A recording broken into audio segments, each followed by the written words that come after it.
Yeah. Oh, they're back, baby. The horns, the whatever this musical instrument is, it's back. I mean, it would have been better. We could have done Nelly. We could have done Air Force Ones. I mean, that was an option, but Casey decided to go with the tried and true because we're 30 minutes away, ladies and gentlemen, from UFC St. Louis. And you know what time it is. It's the People's Pre-Fight Show. It's your show. It's not my show. It's not Casey's show. It's your show. Because in about 30 minutes, the first fights from St. Louis will go down at the Enterprise Center, I want to say is what the building is called. And you know the deal at this point. We got 30 minutes. We chop it up. Usually Mike Heck is in this chair. He's got other business going on at the moment. So you get me, Jed Meshew of MMAfighting.com, great website. And of course, as always, the man on the ones and twos. The man without sleeves even remotely near him at this point in time, Casey Leydon. Oh, hey. And the twirl. Woo. I'm a little winded. I apologize. Just jumped out of the sauna, dropping a little weight. Got some wrestling in today. Worked on some Russian ties. But I'm here for the mixed martial arts. And the martial arts, they're going to be mixed. And great shirt. Or was that once a shirt that you then converted into a tank top, or? I just flexed and then blew the arms off of the original Planet of the Apes shirt, which I respect. New Planet of the Apes is out, Casey. It's in theaters right now. I haven't seen it yet, but I'm going to because I love the Planet of the Apes movie as a kid. But that's not what we're here to talk about. We're here to talk about St. Louis, and y'all know the deal. Get your questions in. We're going to answer questions until the fights start, basically. It's very simple. As always, super chats get bumped to the top of the line. But other than that, fire at will, and we'll just kind of chop it up before things get going. Let's do it. First comment. It's a big one. Ooh, big comment. MMA Hugh, Orkanami. I mean, look, we've started a movement, Casey, and I'm pretty pleased with Orkanami just in general. I've already started a rough draft. Don't worry. One day y'all will see the MMA fighting movie team is on the case. Gator Quake, Orkanami, Hungry Hippos. It's all going to happen, and it's all going to be fantastic. So, Orkanami. The Hungry Hippos thing, that one kind of shocked me. The fact that there isn't some sort of red box horror film about killer hippos. That one, I'm shocked. I've thought about that movie for 20 years. Where it's just like, I don't know, man. Like, sure, maybe Mattel doesn't want to give away the patent or the rights IP, for whatever, using Hungry Hippos. But like, if not, I think you could get it anyway. But if not, you can still just put on the poster, like that could just be the tagline. These are hungry hippos. Do people realize how absolutely dangerous and ferocious hippos are? Like people do now.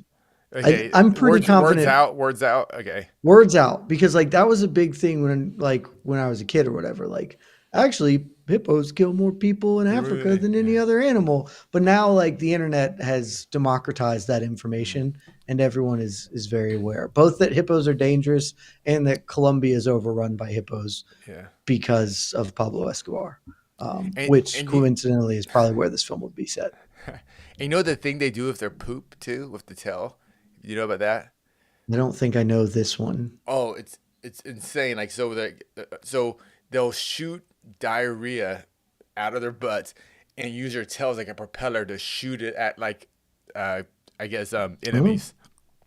So like, okay. I mean, I guess when crushing them under your 2-ton body is not every enough. End. Yeah, every end. Just a heads up. You've been warned. My favorite thing about hippos is watching them. They don't swim. They just run on the bottom of the water, and it's just the most incredible. They're just firing through. It's awesome. So hippos rock. That's the name of the story. Yeah. And Orkanami is going to be a banger. Yeah, I do follow a TikTok account, which is just some zoo in China where they just feed hippos watermelons, and it's always a great game. It's amazing. They're hungry. All right. They're so hungry. The Last Stand. Am I the only one who thinks this card could get weird? Bad stoppage fouls, maybe a bad decision. Uh, I don't know. I don't know where you got those vibes from. I don't. Do you have that energy? Is that energy coming off out of St. Louis for you? Because I just think it's going to be like a perfectly normal, great, like a good card. Early start time. Always love that. Like I said, I gave this five and Hmm. a half farts. I think this is a competitive fight card. Um, I don't get any weird vibes, but am I alone in that? We do have some heavyweight fights. A guy Two who's two like heavyweight fights can a guy always who's get like weird. 8 feet tall. Derrick Lewis. Oh man, and Derrick Lewis and Buckley are sometimes in weird fights, or maybe fights that you're not. They don't come as advertised. I guess I could see that, but I'm hoping. I'm hoping that we don't have. I hope there's no controversies. I hope we. I don't know. I don't like those vibes. I don't like those vibes. Last stand, but you know. Yeah, I mean, you can never be shocked, I think, at this point in time, but I wouldn't say that a lot of the people that I would normally kind of earmark for something might get weird here are on this card. So hopefully that's not the case. But Last Stand, if let's say you're right, make sure to hop on for the post show. We will have a post show, of Hmm. course, and you can lord it over us that your Prussian abilities, and then we can super chat you and Hmm. ask for the lotto numbers because obviously you know something we don't. All right. Do you guys think Dustin Poirier is putting too much pressure on himself, and will UFC 302 be the last time we see him in the octagon? Two different questions. Casey, I want to start with you. Do you, I assume you heard Poirier on the MMA Hour this week, kind of talking about 302 and sort of what he said there. Do you think he's kind of putting too much pressure on himself? And is there a chance that this is his last fight, win or lose, I guess? Uh, no, I don't buy into the pressure. I mean, there's so much pressure into every single one of these fights on this card. Even though we may not care about the Trey Walters Billy Golf fight, but I guarantee you those guys right now are just having just panic attacks and just like this is every fight for these gentlemen are like Super Bowls, you know. So like yeah, it's pressure. It's pressure for all these guys. Now Dustin Poirier, is he have extra pressure? Is he putting himself? I don't think so. This is what he does. This is what he wants to do. He is literally living his dream right now. So no, this is he's living the best life he can live right now. And if he wins, he wins. I guess you mean pressure in the sense that oh, if I lose, I'm gonna have to find a new job. Is that what he kind of means? Yeah, because I mean, Uh, Poirier basically came out and said, like, yeah, I know that this is my last chance. This is the only thing I've ever wanted in this sport is to be champion. It's the only thing I haven't accomplished, and I know that this is it. That I will never get another shot after this, more than likely. yeah, So there is pressure here. yeah. There's always pressure, but this isn't his first rodeo, so no. And will it be his last time?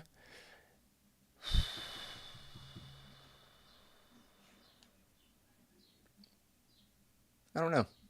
Don't know. Don't know on that one. I don't think it'll be his last time, I, win I or I'm lose. I'm I'm leaning no. I'm leaning no. Even if I could go a million ways, then even all those million ways, I still kind of lean no. But you know what? But I don't know how Dustin Poirier really feels. I'm not sure. I mean, I'm assuming he does. It doesn't cost a lot to live in Lafayette, Louisiana, so I'm sure he has substantial money to live good. Him and his family for the next 25 years, at least. You know, so I don't. I think he's fine money wise. Um, He has said as much that he does yeah, not compete for money anymore, yeah. Maybe I hope he's getting paid properly though. as But properly as anyone does get yeah, paid in the yeah. sport. I'm So, sure but that he is.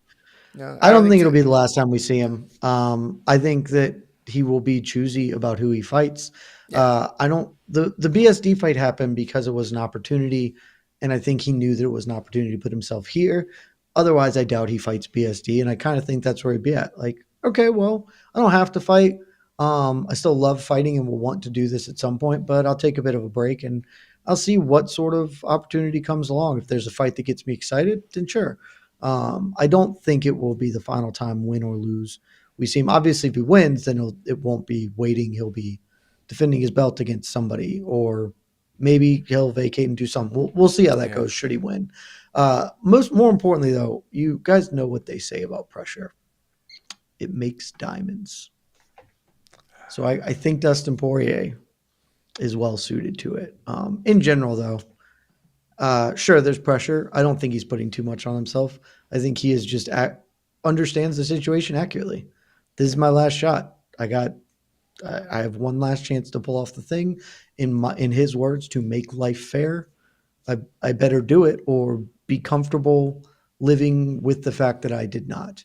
And I think that he will be. If Dustin Poirier Oh, goes in there and cannot win, it will not be I failed because I didn't try hard enough. And that's you can kind of, at least for me and for lots of other people, it'll sting in the moment and suck, but there is a way to come to grips with it of okay, I never could do it, but it wasn't because I didn't give all. I didn't try as hard as I could. I gave my everything and my everything wasn't good enough, and that's okay. yeah, and we'll have a lot more time to talk about this, but how Dustin Poirier's legacy right now, and how his legacy could change with a victory. But we'll have plenty Mhm. of time to talk about that. It's a fun conversation, I think, too. It's a fun conversation. It is. It's a Yeah. very fun conversation. All right. But Thank you. St. Louis people. Yeah, St. Louis, St. Louis. Here we go. Kenny Powers, does Bruce Leroy get the nod today? Thoughts? Casey, what do you think about old Alex Caceres, who's taking on Sean Woodson, St. Louis's own Sean Woodson?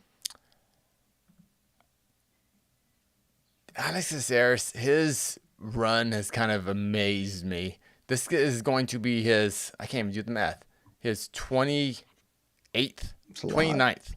No, this will be his 30th walk. Yeah, when he Is that when true? he enters the cage tonight, it'll be his 30th walk in 35? the UFC octagon. That's crazy. I know that's It got to won't be be his 30th walk. He no. had seven pro fights prior to this, and this will be his. What will this be? This will be his 36th, so it'll be his 29th walk. I think that's right. He's at 20 Yes, 20. and one no contest or whatever.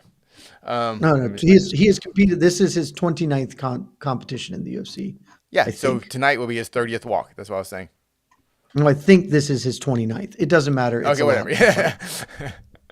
But either way, he he's kind of had a bit of a very low key Cal Ripken, kind of like a low key Jim Miller type of run at featherweight. I mean, it's kind of wild. I mean, almost 30. I mean, he's not gonna get released. Well, he won't get released if he loses tonight.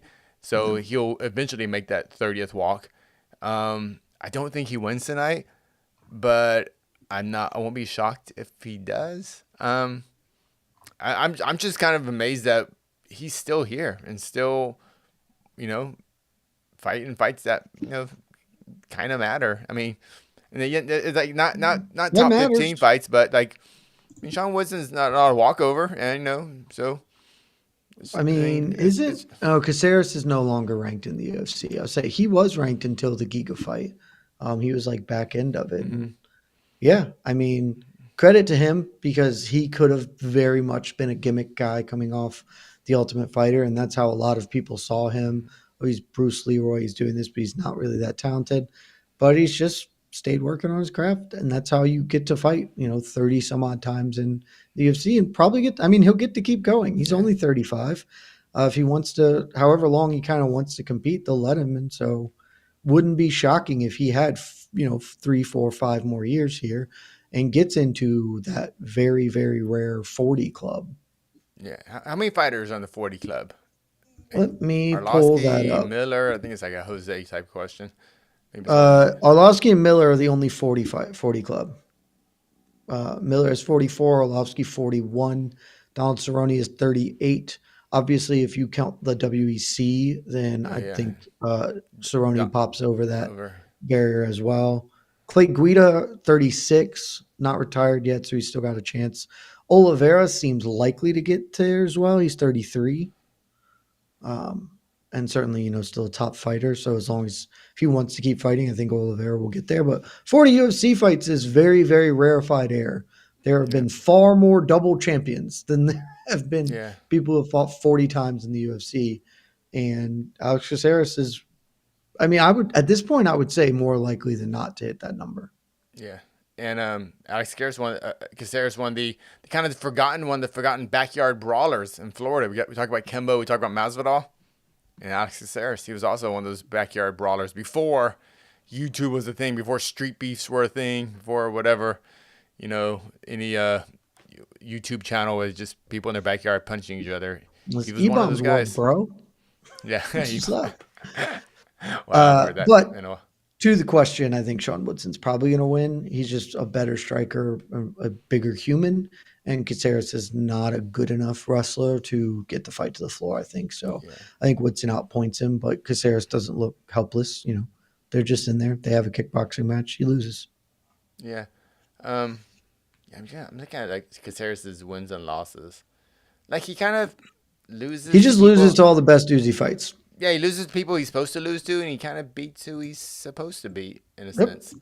Yeah. He's a sort of exactly perfect gatekeeper to the top 15. I know a lot of people hate the term gatekeeper. I've never thought that is a bad term. Like you got to keep the gates. Yeah. You just got to someone's got to keep the gates. That was an honorable job. Yeah.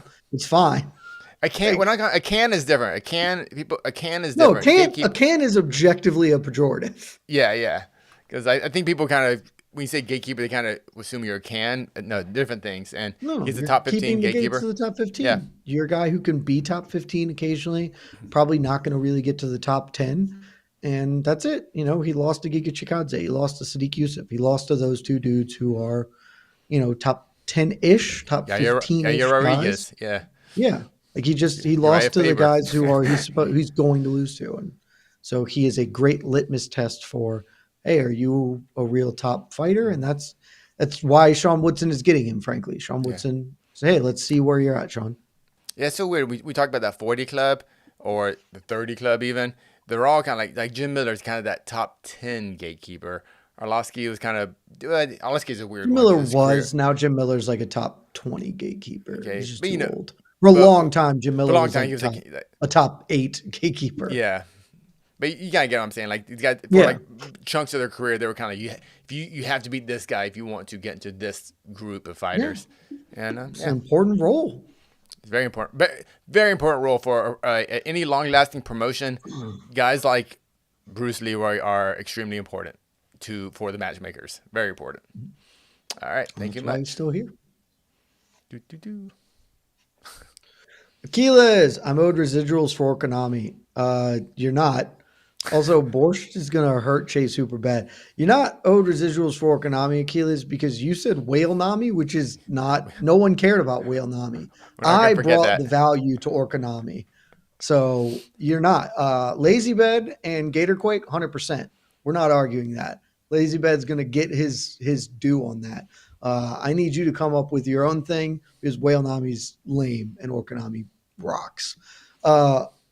But he does raise the question about Mr. Chase Hooper, a man who has lost to Alex Caceres. He's taking on, who is Chase Hooper fighting? Slava Claus, Vyacheslav Borchev. I am sure I butchered that. I'm sorry, Slava Claus. I think this is a really interesting fight, Casey, because it is a very straightforward striker versus grappler. Chase Hooper is, according to Achilles, going to get hurt badly on the feet. And I suspect that if this fight stays standing, he will. Slava Claus is really bad at defensively wrestling, and the gap between him and Hooper on the floor is pretty big. So I'm actually leaning towards Hooper to get those takedowns just because I think he is improving, even if he's still maybe not good. He's still getting better. He's still very young. But how do you see this one, Casey? I'm going with Slava Claus. Man, I loved his last fight. That was that draw he had with what's his name? I can't remember. Is it Nazim Zadikarov? That was one of my favorite fights last year. It was just kind of out of nowhere, just an awesome fight. I'm going Slava Claus. But I really don't. Chase Hooper has been impressing me. I think now that he's getting his man strength at lightweight. Chase Hooper eventually will have to kind of have a breakout performance. This could be tonight. I'm not sure. I went ahead and I'm picking Borsch, but I'm kind of going for Jay Super. I'm rooting for him, honestly. He seems like a good kid. I don't know. He's a dad. I'm gonna call him a kid. The kid. He's like, doesn't he have a kid now? He's like married, has a kid. I think I'm very sure he's married. I have no idea if he's Oh, a kid or okay, not. Wouldn't okay, shock me. I yeah, am certain he got yeah, hitched. I remember yeah. that being a thing, which you know, Yeah. I mean, I like Jay Super. I enjoy watching him fight. He wins big, loses big. So no issue. It's a fun fight. I like the matchup. yeah, that's I don't care who wins, and I think either way it goes, it will be fun. Either Yeah, Slava Claus is going to hurt Hooper bad, or Hooper's going to get him down and tap him out, and that will be yeah. fun as well. So two options, both taste great. However we Good. want to do it, it's fine with me. All right. I got a super chat here from Max. Love a super chat. Max, happy UFC St. Louis on a scale of 10 to 20. How many Bing rips did Jed do today? Max, I am certain that you meant bong rips, and the answer is none. Um, I did play golf before this, but no bong rips. No bong rips. Uh, I do not live in a place where that's legal. It's also not my preferred way to get down anyway, so I know that I have the affect in some ways of that, but it's never really been for me. I find that so weird how you can be in a state and that is still illegal. That's that's It that's it's like I it's like a ticket now. okay, So okay. it's like weirdly illegal. It's just, it is odd, certainly in that respect and very dumb. Uh, but yeah, never really been my thing. And also ripping out of a bong is super not my thing. That's way too much for me. Like Way too much for me. while I'm doing this, I could order on my phone right now while we're doing the show. Someone will knock on the door in about 20 minutes and deliver, you know, some I some leafy mean, greens. I think I it's could do that too, oh yeah. but the legality is different. Okay. But yeah, no, I'm boring, and that's not for me. But No, no. Max, you enjoy. Enjoy. Yeah. You do the Bing rips for Jed Max. If it's legal for you to enjoy in the state in which you live, I would never suggest that anyone break the law. Chase, if Aspinall somehow loses in July, does John just retire? I don't think he would fight Blades or Gane in a rematch. Also, does Shavkat beat the Leon Bilal winner and make welterweight great again? Uh, I don't think John's not fighting Aspinall, so that's not really part and parcel of this at all. I think if Aspinall loses, John will be an insufferable human being on Twitter for a couple of days, and More then he'll insufferable. try and fight Alex Pereira again. Yeah, more insufferable for it. He'll try and outfight Alex Pereira because the risk reward is pretty clear for him there. Um, but I think the overwhelming likelihood is John fights Stipe and then is done fighting. It just seems, and that's fine. I think that that's an absolutely reasonable choice for him to make in his career.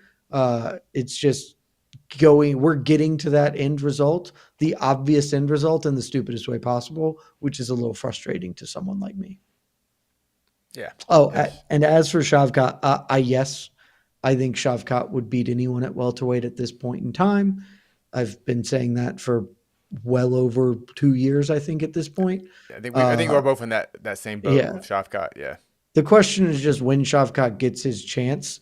And unfortunately, it may still be some time. And the reason I say unfortunately is like I felt this way with Habib. I felt very, very strongly. It was like Habib is very clearly the best lightweight in the world. And I felt that way for like 4 years before we finally put a belt on him.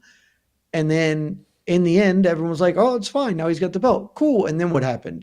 He was done a year and a half, 2 years later, and that Because very of unfortunate circumstances. Yeah. circumstances. I mean, Yeah, but it's different from John, you but yeah. never know what's happening. Hmm. Like you never know how the future's going to break. And so when you have a guy like Shavkat who clearly deserves it and is probably that guy, I'd like to see him get it because you never know what will happen tomorrow or where things will break. And it would just be very unfortunate. Like No. Yoel Romero was the best middleweight in the world for some time and never held a legitimate title Mhm. because things got wonky and it just sort of happened. It sucks.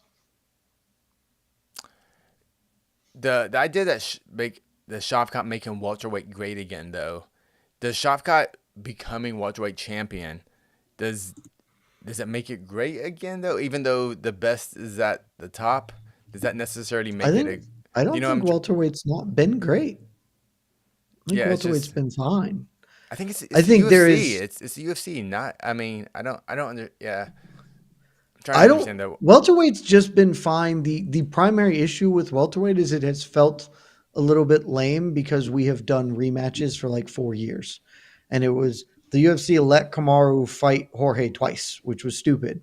And Colby got 3 cracks at it, which a couple of those were deserved. That last one was very dumb. And then like there is certainly the risk that Leon will make welterweight boring because he is objectively not a particularly fun fighter. But you know, his title win was cool, and then he's had 2 boring fights. A third one will be tough, but no, like I think welterweight's fine, but yes, I do think having one of the most exciting fighters in the sport be your champion is obviously better than not having that outcome. Was, was the UFC just always into rematches for championship fights this much in the past? I mean, I swear if you get Not like one, less like when you they're get, between big names, yes, because that's just something you can sell. yeah. But I mean, the Masvidal thing was transparent nonsense that they were just like, well, we don't really care. We don't care who else gets their title fight. It doesn't matter to us. We're not trying to rush Leon into this title fight. And Usman wants Jorge, and Jorge is a big star. So sure, why not? Yeah, just trying to. And then the Colby one is the one that's weird because Colby didn't deserve a title shot, shouldn't have gotten it. Leon should have fought Bilal at the end of the year, and now Shavkat would be fighting for the belt, and it would be normal. But we kinked things up a bit. Now here we are. Yeah, it's And they still very. haven't announced it. And that's so, I don't understand what that part of this is about. It is very clear that Leon Edwards is fighting at Manchester. I know that the Manchester arena is having some issues. They're going to fight on that week. They're going to do it in their country. Just announce him versus Bilal. It's clearly the fight that's going to happen. Um, Question from Dana Blanco. I haven't been keeping up on this too much. Maybe you can have some answers. Can y'all comment on the FTC ruling on non-compete contracts? Could we see more MMA boxing crossover fights from UFC contractors? Ruling goes into effect in 6 months. I'm not entirely sure. My instinct on this, and this is, I want to be really clear, not a professional statement because I have not done the necessary research. I've looked at this in a cursory fashion. My instinct is that this is not going to change a single thing in the UFC business model. Theoretically, it should. The FTC ruling is functionally really stripped a lot of the teeth out of non-competes, which, if we're getting personal, I would say is a good thing. I think non-competes are largely damaging and stupid, but neither here nor there.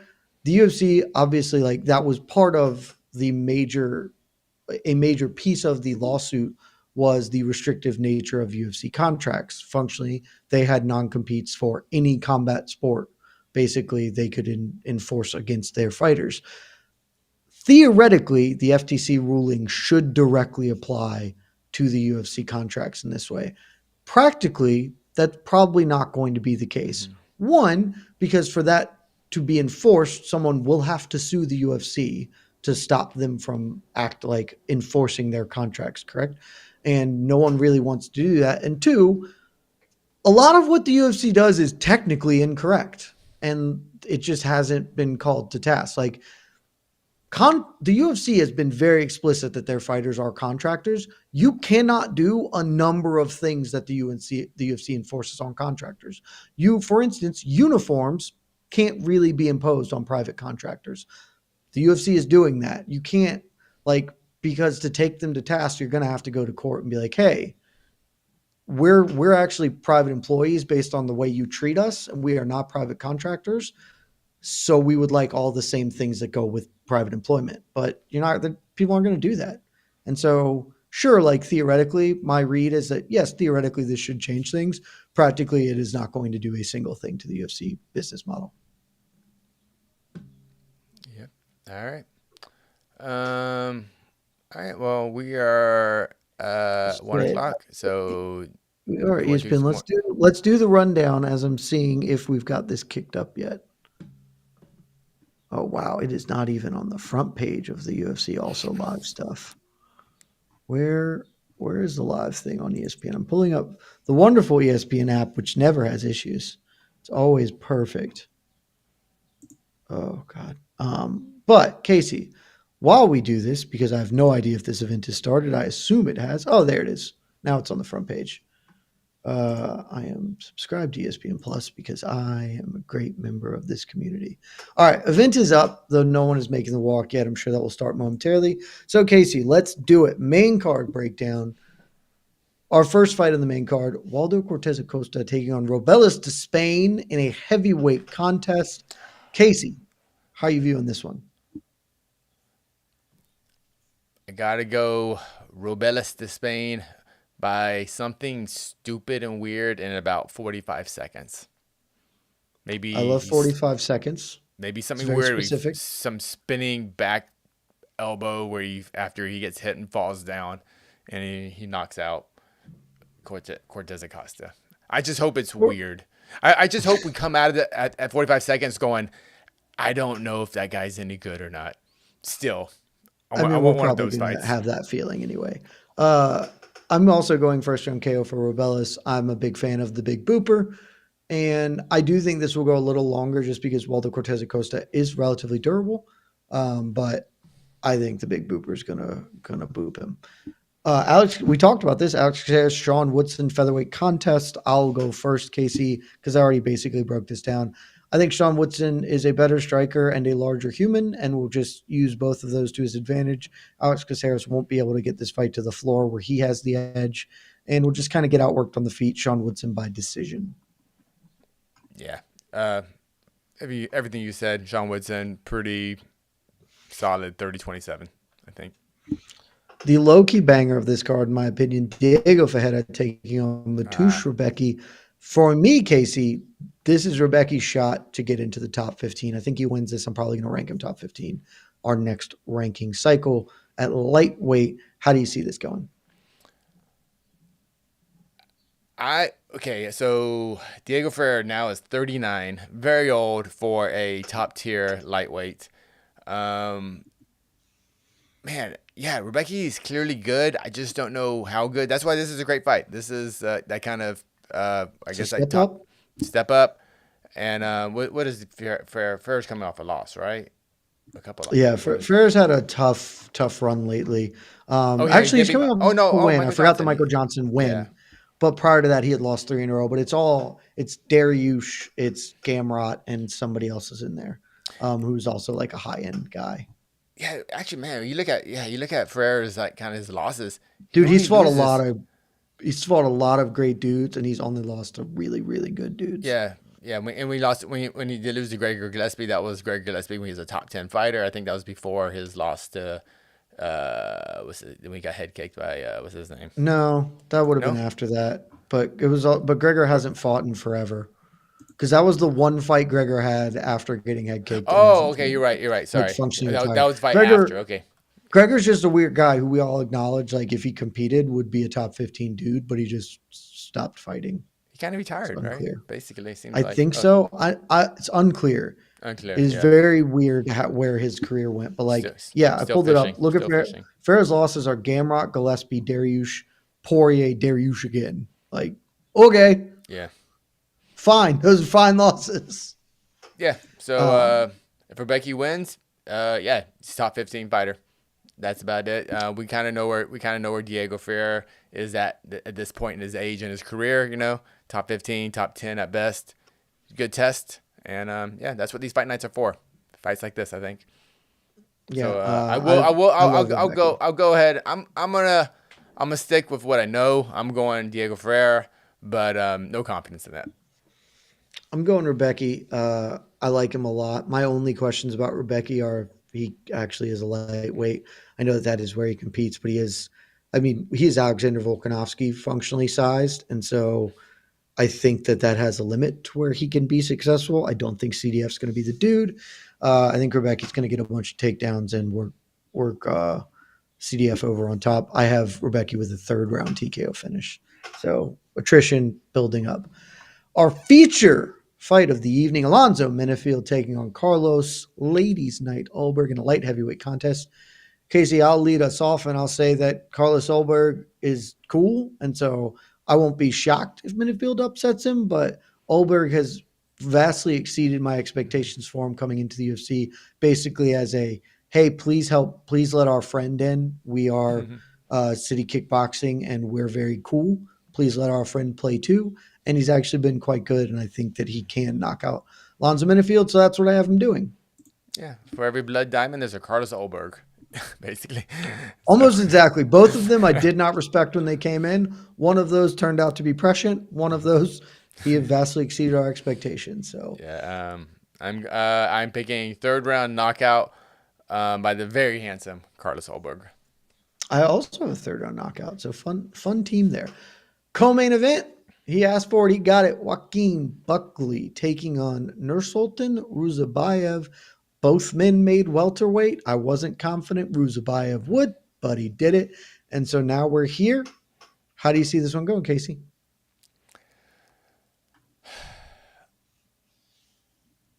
I'm going Ruzabayev by decision. But you know what? Buckley, prove me wrong and clip this and go, you media didn't believe in me. I won't mind because I still don't believe in Joaquin Buckley. Even though he beat Luque, it was one of those weird fights where I felt Luque lost more than Buckley won.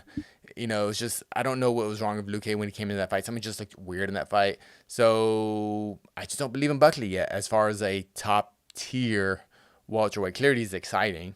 And you know, he's a got type of fighter, but I am going Ruzabayev and with a kind of a solid 30-27. But I wouldn't mind being wrong on this one, basically.